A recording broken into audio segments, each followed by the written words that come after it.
Sinong pumatay kay Lapu-Lapu? Ikaw, Michael. Ba, hindi ako, sir. Kahit mahirap lang kami, hindi ko magagawa yun. Anong kalokohan pinagsasabi mo? Ang tinatanong ko sa'yo, sinong pumatay kay Lapu-Lapu? Hindi nga ako, sir, eh. Tarantado ka talaga, no? Gusto ko makausap ang tatay mo. I want you to bring him here. Understand?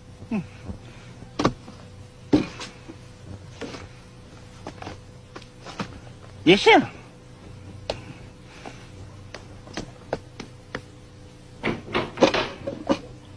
Tay, Oh, Michael,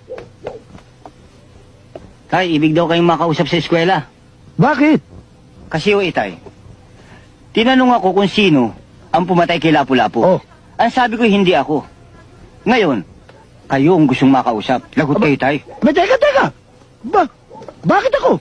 Lalong hindi ako pumatay kay Lapu-Lapu. Anong malay ko ron? Itay, kayo na lang ho ang pag-asa ko.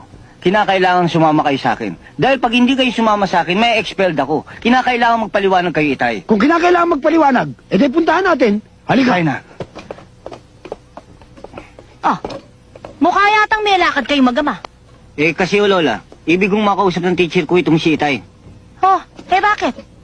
Inay, ito kasing apo nyo, pinagbibintangan sa eskwela na pumatay kay Lapu-Lapu. Hindi naman ho siya. Eto nga't nagpapasama para magpaliwanag kami ron. Kung maaari ho sana, Inay, sumama na rin kayo para magpaliwanag. Nako! Kayong mag-ama, oo. Nakita nyo nang tinatapos ko ang aking ginaganchilyo. Kung bakit kasi, ayaw nyo pang aminin kung sino sa inyong dalawa ang pumatay. Sir, ito na ho tatay ko. Ano ho bang may paglilingkod ko sa inyo? Anong may paglilingkod? Kayo ang nagpatawag sa akin eh. Pinatawag? Sir, ako ho nagpatawag. Oo nga ho, Mr. Principal. Pinagbibintangan kami na kami raw ang pumatay kay Lapu-Lapu. Kahit tingnan ninyo ang lahat ng police record, malinis kami. Wala pa kaming napapatay.